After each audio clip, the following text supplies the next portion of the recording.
Hey everyone, this is Radiant. I wanted to make a quick video talking about early game mounts and how you can get them. First, we'll talk about the basic horse. This is the most common mount you'll see early on. It's quite easy to get because it comes from the Artisan quest chain in either Lionhold or Samia's Hope. This quest has you run back and forth to gather a few materials and craft some items. The purpose of the quest line is to introduce you to the Artisan system. This includes gathering raw materials, processing those raw materials, and crafting those processed materials into finished goods. But it also has the benefit of giving us a mount just before the final quest in the chain. This mount is permanent, it's yours. After you complete the quest, you still retain the mount, so don't worry, it won't disappear when you turn in the last quest. To summon your mount, I would recommend opening your inventory, left-clicking your mount icon, and dragging that icon onto your action bar somewhere. Then you can use the hotkey assigned to that action bar slot to summon your mount whenever you want. Then you need to press your interact key, which is F by default, to actually climb onto your mount. Once you do, you'll notice an icon that looks like two legs running. This is your mount sprint action.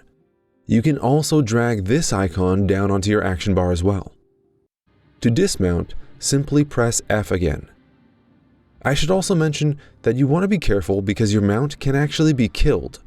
It doesn't permanently die, however it does go onto a 10-minute cooldown.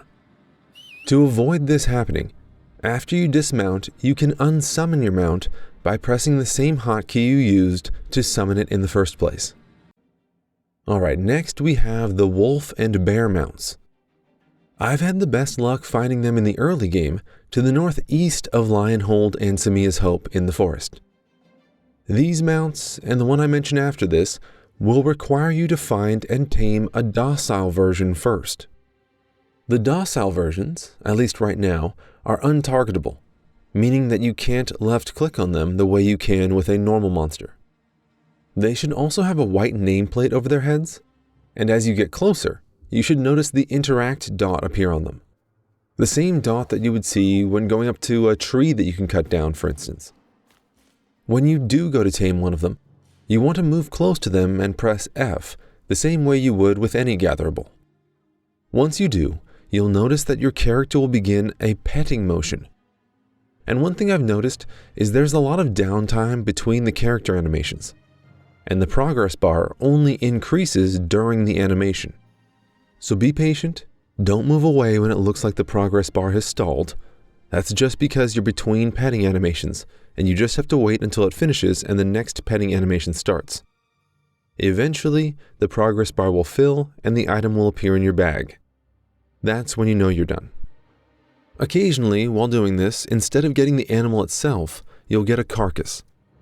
That's normal. That's part of the current hunting system.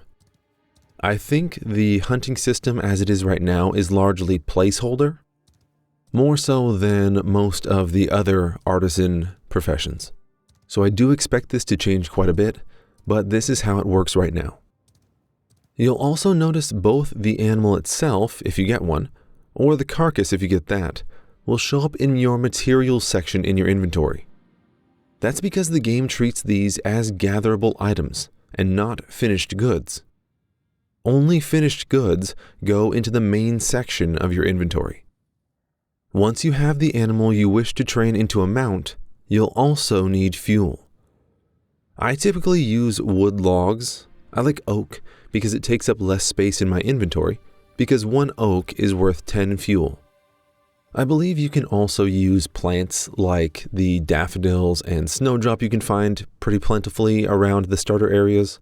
However, I don't like these as much because you need a lot more of them in your inventory in order to fill that 100 fuel mark.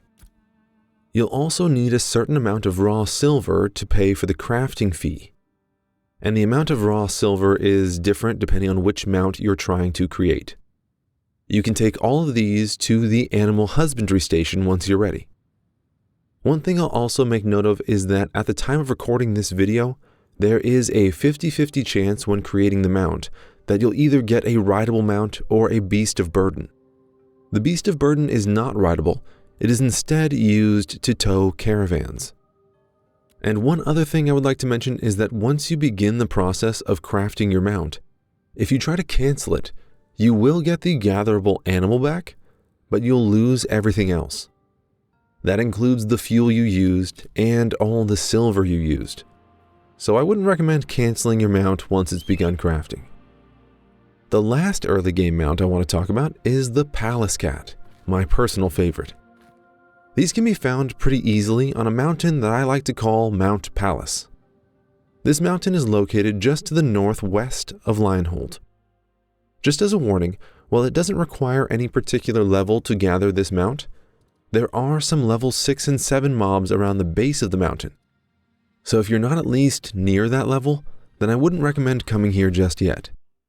There's no rush, especially since you need to gather the required silver to craft this mount in the first place. The exact amount of silver has changed a little bit from build to build, I think, but I believe right now it's 75 silver to craft this mount.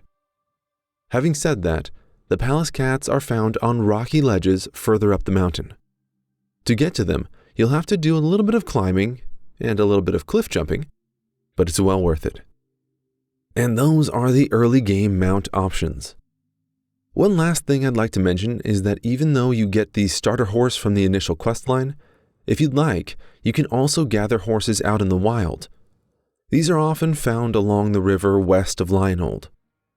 These horses are pretty easy to find and can be a good way of leveling both your hunting profession and your animal husbandry profession if you choose to turn them into mounts. There are some other tameable animals, quite a few others actually, currently in the game. However, the only other ones that we'll presumably be able to turn into mounts require a higher level hunting certification. Anyways, I hope you guys liked this video, and if you want, feel free to let me know which mount is your favorite in the comments below. Thanks, and I'll see you all next time.